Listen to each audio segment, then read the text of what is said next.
ሰላም ወደ ተከበራችሁ የንቁ ሚዲያ ቤተሰቦቻችን ከንቁ ሚዲያ የዕለተ ዓርብ ዋና ያልናቸውን ዜናዎች ወደ እናንተ ይዘን ቀርበናል። ከዜናዎቹ ጋር እኔ አድናት ነኝ። አብራችሁን ቆዩ። በሰሜን ወሎ ሀገረ ስብከት ስር የሚገኘው የቀመሌ ደብረ አሚን አቡነ ተክለ ሃይማኖት ቤተክርስቲያን ላይ ከባድ ጉዳት መድረሱ ተገለጸ። እንደሚከተለው ይቀርባል። ቤተክርስቲያኗ በከባድ መሳሪያ ጉዳት ደርሶባታል። በሰሜን ወሎ ሀገረ ስብከት በቆቦ ከተማ ቤተ ክህነት አስተዳደር የቀመሌ ደብረ አሚን አቡነ ተክለ ሃይማኖት ቤተክርስቲያን በአካባቢው በተተኮሰ ጦርነት ከባድ መሳሪያ ከፍተኛ ጉዳት ደርሶበታል። ቤተክርስቲያኗ በከባድ መሳሪያ ጉዳት ሲደርስባት በአገልግሎት ላይ ያሉ ካህናት በእግዚአብሔር ጥበቃ ጉዳት ባይደርስባቸው የጣራ ቆርቆሮ ኮርኒስና መስታየት ሙሉ በሙሉ ከጥቅም ውጭ መሆኑን መገልገያ አልባሳትና መጻሕፍት ደግሞ በከፊል መጎዳታቸው የወረዳው ቤተ ክህነት ያደረሰ መረጃም ያመለክታል። ሰበካ ጉባኤ የህንጻ ቤተክርስቲያኑን የጉዳት መጠን በባለሙያዎች ለማስጠናት ዝግጅት ያደረገ መሆኑን ገለጻ ተደርጓል። የቀመሌ ደብረ አሚን አቡነ ተክለ ሃይማኖት ቤተክርስቲያን በምዕመናን ድካም በከፍተኛ ወጪ በእርጥብ ድንጋይ ተገንብቶ ሰኔ 6 ቀን 2013 ዓ.ም በብፁዕ አቡነ ኤርሚያስ የሀገረ ስብከቱ ሊቀ ጳጳስ ቡራኬ ተመርቆ የተገለገሉበት የነበረ ሲሆን በደረሰበት ጉዳት የደብሩ ሰበካ ጉባኤ አገልግሎቱን ለማስቀጠል መቸገሩን ገልጾ የፈረሰውን ለመጠገን በጎ አድራጊዎች ድጋፍ እንዲያደርጉላቸው መንፈሳዊ ጥሪያቸውንም አስተላልፈዋል። ከ2013 ጀምሮ እስከ 2014 ዓ.ም በተከሰተው ጦርነት በሀገረ ስብከቱ 180 አብያተ ክርስቲያናት ሙሉ በሙሉ በከፊል ጉዳት የደረሰባቸው ሲሆን ተጠግነው በአዲስ መልክ ተገንብተው አገልግሎት መስጠት የጀመሩ ቢሆንም በርካታ አብያተ ክርስቲያናት አሁንም በግንባታ ላይ እንደሚገኙ ገለጻ አድርገዋል። ሰባተኛው ሀገር አቀፍ ህዝባዊ የሰላም ኮንፈረንስ ላይ የተገኙ የሃይማኖት አባቶች ጥብቅ መልእክት አስተላለፉ።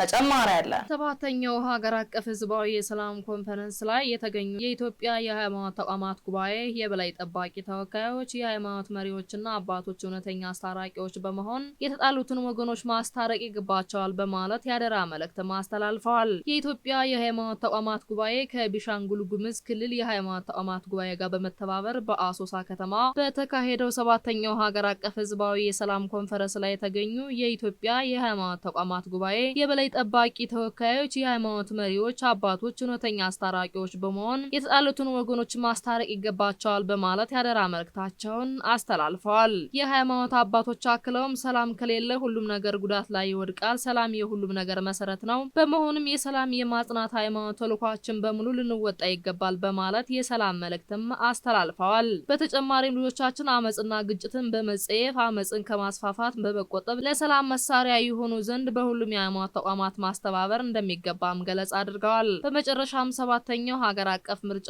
በሰላም ይጠናቀቅ ዘንድ ሁሉም የሃይማኖት ተቋማት ጸሎትና ምህላ እንዲያደርጉ እንዲሁም አማኝ ማህበረሰቡ ምርጫውን በሰላም ይጠናቀቅ ዘንድ የበኩሉን ኃላፊነት እንዲወጣ የአደራ ጥሪም አቅርበዋል። የኢትዮጵያ ኦርቶዶክስ ተዋሕዶ ቤተክርስቲያን የብዝሃ ሕይወት የአየር ንብረት ለውጥ መከላከል ጥረቷን ለማጠናከር ከአጋር ድርጅቶች ጋር መምከሯን ገለጸች። እንደሚከተለው ይቀርባል። የኢትዮጵያ ኦርቶዶክስ ተዋሕዶ ቤተክርስቲያን የብዝሃ ሕይወት ጥበቃና የአየር ንብረት ለውጥ መከላከል ጥረቷን ለማጠናከር ከአጋር ድርጅቶች ጋር እየመከረች ትገኛለች። የኢትዮጵያ ኦርቶዶክስ ተዋሕዶ ቤተክርስቲያን የልማትና ክርስቲያናዊ ተራድኦ ኮሚሽን ቤተክርስቲያኗ ለዘመናት ጠብቃ ያቆየችውን የብዝሃ ሕይወት ሀብት በዘላቂነት ለቀጣዩ ትውልድ ለማስተላለፍና የአየር ንብረት ለውጥ ለመከላከል የምታደርገውን አስተዋጽኦ ይበልጥ ለማሳደግ ትናንትና ከአጋር ድርጅቶች ጋር የምክክር መድረክም አካሂዳለች። በውይይቱ ላይ ኮሚሽነር ይልቃል ሽፈራው የኢትዮጵያ ኦርቶዶክስ ተዋሕዶ ቤተክርስቲያን የልማትና ክርስቲያናዊ ተራድኦ ኮሚሽን ኮሚሽነር፣ አቶ ገብረ ስላሴ አብጽሃ የኮሚሽኑ ልማት መምሪያ ምክትል ኃላፊ፣ አቶ አበጀ ሸቴ የኢትዮጵያ ደን ልማት ሪሰርቸር ዳይሬክቶሬት፣ አቶ ታናይ ሰይፉ ስላሴ የሰላም አክቲቪስትና አድቮኬሲ መምሪያ ኃላፊን ጨምሮ ከተለያዩ ልማት አጋሮች የተወከሉ እንግዶች፣ የአካባቢ ጥበቃ ባለሙያዎችና የቤተክርስቲያኗ ከፍተኛ የሥራ ኃላፊዎችም ተገኝተዋል። ውይይቱ የተዘጋጀበት ዋነኛው ዓላማ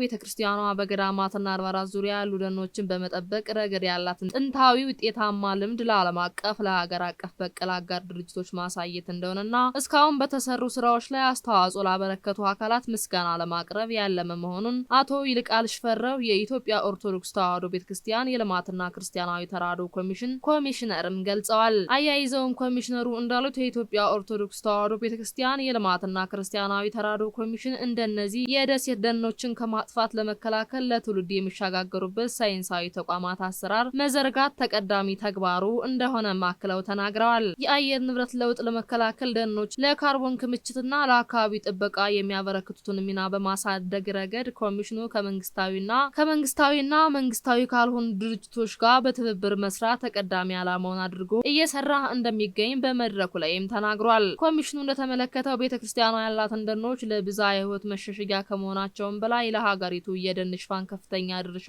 መኖሩን ገልጸው ይህንን ሀብት በተሻለ ሁኔታ ለማስተዳደርና ለማልማት ከመንግስት ተቋማት ጋር የፖሊሲና የቴክኒክ ድጋፍ ማጠናከር፣ ከዓለም አቀፍ ለጋሾች ጋር የፋይናንስና የቴክኖሎጂ ሽግግር ስምምነቶችን መፍጠር፣ የአካባቢውን ጥበቃ ሰራተኞችን ከማህበረሰቡ ተጠቃሚነት ጋር ማቀናጀት ላይ ትኩረት አድርጎ እየሰራ መሆኑን አቶ ገብረስላሴ አጽብሃ የኮሚሽነሩ ልማት መምሪያ ምክትል ኃላፊም ገለጻ አድርገዋል። ቤተክርስቲያኗ የፈጣሪ ፍጥረት የመንከባከብ መንፈሳዊ ኃላፊነቷን ስትወጣ ቆይታለች። አሁን ግን ይህን ጥረት ከዘመናዊ ልማት አጋር ጋር ሲቀናጅ ውጤቱ ለሀገርና ለዓለም የሚተርፍ ይሆናል ሲሉ የኮሚሽነሩ የስራ ኃላፊዎችም ገለጻ አድርገዋል። ሚያዝያ 9 ቀን 2018 ዓ.ም ከንቁ ሚዲያ ያደረስላችሁ ዜናዎችን ይመስሉ ነበር። ቀሪዎቹን ከቀሪ የንቁ መርሃ ግብሮች ጋር አብራችሁ ቆዩ እያልን እኛ ከወዲሁ ተሰናበትናችሁ። ሰላም እግዚአብሔር ከእናንተ ጋር ይሁን። ቸር ሰንብቱ። የቅዱሳን ነፍሳት ይላል አምስተኛው ሰማይ ተከፈተ ነው የሚለው ዮሐንስ በራእዩ። በመንበሩ ዙሪያ ይላል የታረዱ ነፍሳትን አየው ይላል። ስለዚህ የቅዱሳን ነፍሳት በመንበሩ በዚያ በእግዚአብሔር ፊት ስለ ዓለም ሁሉ ይጮሃሉ።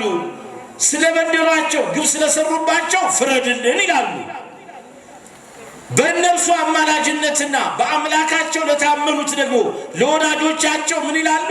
ማራቸው፣ ራራላቸው፣ እዘንላቸው እያሉ ይጮሃሉ፣ ይጸልያሉ። ስለዚህ ሞታቸው ለኛ ይበልጥ ወደ እግዚአብሔር የቀረቡ አማላጆች እንዲሆኑልን ያደርጋል ማለት ነው። በስጋ ሞት ተለይተው በነፍስ ሕያውነት ወደ እግዚአብሔር የቀረቡ አማላጆቻችን እንዲሆኑልን ያደርጋል ሞታቸው። ቀላል አይደለም። የእግዚአብሔር ልጆች ዛሬ እኔና እናንተ የአቡነ እስትንፋሰ ክርስቶስን በዓለ ዕረፍት ስናከብር እንዲሁ አይደለም። አሁን ይሄን የምንመለከተው ከተግባር ተኮር መለኮታዊ አስተምሮ አንጻር የምንመለከተው ነው። ስለዚህም ነው ሊቃውንት ቅዱሳን ካረፉ በኋላ በአጽማቸውና በልብሳቸው ሳይቀር የእግዚአብሔር ጸጋ እንደሚገለጥባቸው ነው ያስተማሩት። የቅዱሳን ሞት ለምድራችን በረከትንና ፈውስን የሚሰጡ የጸጋ መገኛዎች እንደሆኑም ይገልጻሉ። አሁን የአቡነ እስትንፋሰ ክርስቶስ በዓለ ዕረፍት ለምድራችን በረከትንና ፈውስን የሚሰጥ እንደሆነ ይገልጻሉ። በእኛ ላይ ይሄ እንዲኖረን ያደርጋል። እውነት ነው። በዓለ ዕረፍታቸው ላይ መተናል።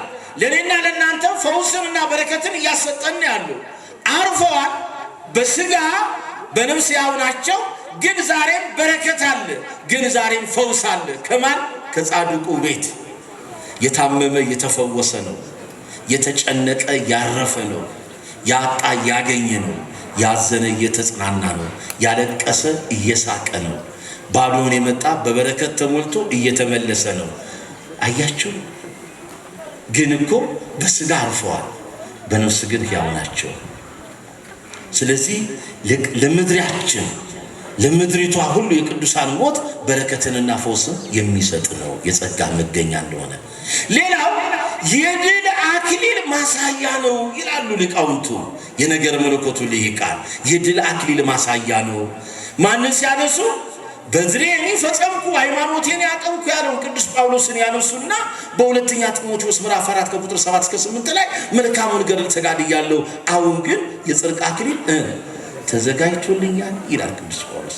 ስለዚህ የድል አክሊል ማሳያ ነው ይላል። ቅዱሳን እኮ እንዲሁ አይደለም። ተጋድሏቸውን ከፈጸሙ በኋላ አክሊል ይሰጣቸው ከክርስቶስ የድል አክሊል ማሳያ ነው። ታዲያ ለኛ ይሄ ምን ይሰጠናል ብንል እስከ መጨረሻው ለሚጸና እርሱ ይድናል። ምክንያቱም ቅዱሳን በተጋድሏቸው የቅዱሳን ሞት ተጋድሏቸውን በድል መፈጸማቸውን ያሳያል።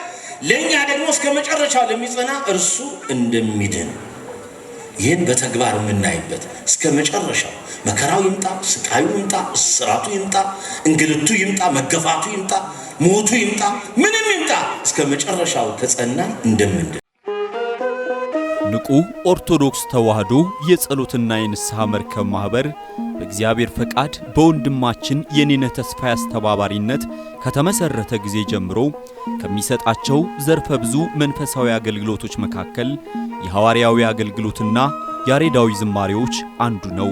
በዚህ ክፍል የኦርቶዶክሳዊ ተዋህዶ ቤተክርስቲያንን ዶግማና ቀኖና የጠበቁ ኦርቶዶክሳዊ ለዛ ያላቸው ለነፍስ እረፍትን የሚሰጡ ወቅታዊና ዘመኑን የዋጁ ስብከቶችና ያሬዳዊ ዝማሬዎችን በመላው ዓለም ለሚገኙ ተመልካቾቹ በንቁ ሚዲያና በኢትዮ ማህበር የዩቲዩብ ቻናል እያቀረበ ይገኛል። አገልግሎቱ በመላው ዓለም ለሚገኙ አማኞች ተደራሽ እንዲሆን በየዕለቱ የሚለቀቁ ስብከቶችንና መዝሙሮችን ላይክና ሼር ያድርጉ። እንዲሁም የዩቲዩብ ቻናላችንን ሰብስክራይብ በማድረግ የዚህ ታላቅ አገልግሎት ባላሻራ ይሁኑ። ንቁ ሚዲያ ርቱ የቤተ ክርስቲያን ልሳን